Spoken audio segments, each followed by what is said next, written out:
नमस्कार. नमस्कार. Welcome to my blog. आज आपण एका विषयावरती बोलणार आहोत, ज्या विषयाबद्दल आजकाल बोलणं खूप महत्त्वाचं ठरलेलं आहे. आपण आजकाल बघत आहोत, की आपण सरकारबद्दल किंवा राजकारण्यांबद्दल कितीही काही बोललो, तर लगेच ते आपला सोशल मीडिया अकाउंट बॅन करणार किंवा आपल्याला नोटीस पाठवणार. सध्या अजून एक न्यूज आहे, तुम्ही बघितली असेल तर. एक मॅम आहेत, ओके, डॉक्टर आहेत त्या. आणि ते ORS याच्याबद्दल जवळ-जवळ 8 वर्ष त्यांनी लढाई लढलेली आहे आणि FSIचे तेव्हा जाऊन डोळे उघडलेत आणि ते सांगितलं, की ते फेक ORS आहे. ज्याच्यावरती WHOचं प्रमाण लिहिलेलं आहे, ओके. तोच खरा ORS आहे. बट नाही, ज्या धष्टपुष्ट ज्या कंपन्या आहेत, पैसे त्यांना करायचे आहेत, लोकांच्या प्राणाची त्यांना घंटा फरक पडलेली आहे. ती लोकांनी त्या मॅमवरती डिफेमेशनचा करार केलेला आहे. त्यांना सांगितलंय, की तुम्ही फक्त व्ह्यूज आणि लाइक्ससाठी हे करतात. अरे त्या बाईने 8 वर्ष झटलेली आहे ती बाई. त्याचं थोडं तरी हे करायला पाहिजे आणि कोणालाही काही पडले नाही. राजकारण तर आपले एकदम महानच आहेत, ठीक आहे. आणि या राजकारण्यांचं काय बोलावं, म्हणजे लिटरली खराब करून ठेवली अवस्था. आणि आजकाल काय, जो बोलेल त्याचं तोंड बंद करायचं. नोटबंदी केली, आता हे जबानबंदी करतायत, मुहबंदी करतायत सगळ्यांची, की तुम्ही काहीही बोललात आमच्याबद्दल तर आम्ही तुम्हाला त्रास देऊ. आणि हे होत आलंय. आणि आजकालची जनता खूप शहाणी आहे. काही अंधभक्त आहेत, ओके. काही अंधभक्त आहेत अजूनसुद्धा. त्यांच्या पिढ्यानपिढ्या अंधभक्तच राहणार आहेत. तर त्यांना काही कळणार नाहीये.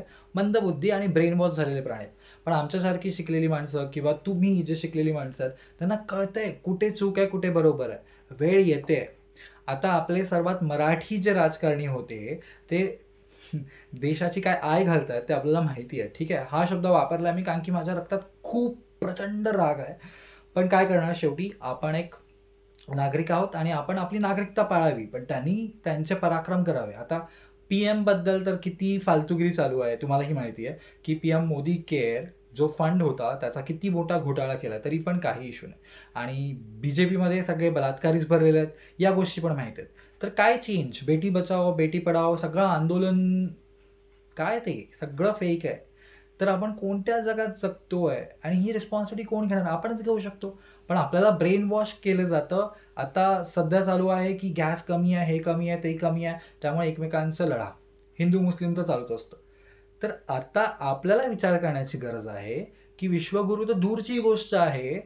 त्या मोदीच्या पिल्लाने तर आपल्याला कुठला कुठे करून ठेवला. इराणबद्दल आपले संबंध खूप चांगले होते. फक्त भारतीयांसाठी त्यांनी तेलाची शिप सेंड केलेली आहे. पी-एम त्याचा काही संबंध नाही. एप्स्टीन फाईलमध्ये नाव आल्यापासून त्या माणसाचं तोंड फुटलेलं नाहीये आणि तो विधानसभेत किंवा जे सभा चालू असते तिथे ते उपस्थित सुद्धा राहत नाही. तर आणि आपण आधी म्हणायचो, की काँग्रेसने काय केलं? ठीक आहे. मी कोणत्या पक्षाला सपोर्ट करत नाही आणि मला करायचं पण नाहीये, कारण की कोणता पक्ष चांगला नाहीच आहे. पण जो पक्ष नागरिकांचे अधिकार पूर्ण करत असेल, तर तो पक्ष बरा, राइट? कोणताच पक्ष चांगला आहे. सगळे भ्रष्टाचारी आहेत, ठीक आहे. पण याचा अर्थ असा नाही, की नागरिकांनी नागरिकांचे कर्तव्यच करणं सोडून द्यावेत. आपण आपले कर्तव्य करत राहू.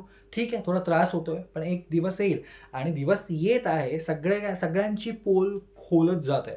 आता नितीन गडकरींची पण आम्ही आधी त्यांना ग्रीन चिट मानायचो. पण आता दिसतंय काय करतात आणि काय नाही. तर कोणीही राजकारणी हा चांगला नाही आहे. खूप कमी आहेत असे, जे जे अस्तित्वातच नाही आहेत ॲक्चुअली.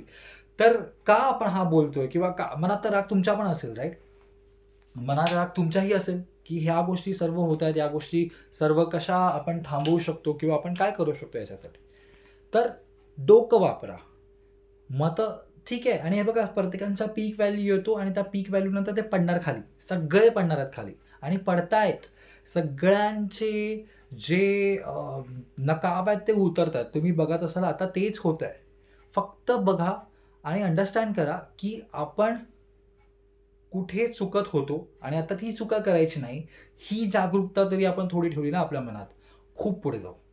तरी आपल्या राजकारणाने आपल्याला 20 काय 50 वर्ष मागे ठेवलंय आणि आपल्याला काय स्वप्न दाखवले विश्वगुरूचे. अरे, आपल्याला कोणी भावसुद्धा देत नाहीये. फक्त आपली माणसं चांगली आहेत म्हणून काहीतरी चालू आहे. पण खरंच आणि या मोदीने तर डिप्लोमॅसीची तर वाटच लावून टाकली आहे. ठीक आहे. आणि आता सरकारबद्दल बोलणं म्हणजे पण नाही. प्रश्न विचारायचा अधिकार आम्हाला आहे. आम्ही विचारणार आणि आम्ही विचारत राहणार. तुम्ही काय करणार? बॅन करणार सोशल मीडिया. तुम्ही काय करणार? ठीक आहे. पण सरकारमध्ये जी आग लागलेली आहे ना, की आता आमचं काही खरं नाहीये, ते दिसून येतंय. त्यामुळे लवकरात लवकर सगळी कायापालट होणार आहे. फक्त बघा उघड्या डोळ्यांनी आणि डोकं उघडं ठेवा विचार करण्यात, की काय चुकीचं आहे, काय रॉंग आहे. आपल्याला ब्रेन वॉश करून अशा ठिकाणी आणलंय ना, की आपण मूलभूत गरजांसाठी तडपडतोय आणि ते लोकं बिंदास राहतात. त्यांना काहीही पडलेली नाही. कोणाचे प्राण जावो किंवा कोणावरती अटॅक हो, त्यांना काहीही पडलेलं नाही. तर उघडा डोळे आणि डोकं शांत ठेवून फक्त ऑब्झर्व्ह करा. कुठे चुकलेत, काय करतायत आणि काय चुकलंय. राजकारण्यांच्या गोष्टीमध्ये पडायचं नाही आपल्याला. ते ब्रेनवॉश करतात. ठीक आहे? त्या गोष्टी करा. कारण की मूलभूत आता बेटी बचाओ, बेटी पढाओ हे जे एवढी मोहीम काढली, कोणती मुलगी सुरक्षित आहे मला जरा सांगा? हे बीजेपीचे नराधम साले कुत्रे हरामखोर कोणाला तरी सोडलंय का त्यांनी? नाही ना? आणि त्या त्या एका अशी खूप एक्झाम्पल आहेत की बीजेपीमध्ये बलात्कारीच भरलेले आहेत. त्यामुळे तो विषय तो काढूच नाही. ठीक आहे? चेंज झाली पाहिजे सरकार फॉर शुअर आणि जी येईल त्यांना थोडी तरी अक्कल असायला पाहिजे. बस. तुमचं काय मत आहे ह्याच्याबद्दल तुम्ही सांगू शकता. Thank you.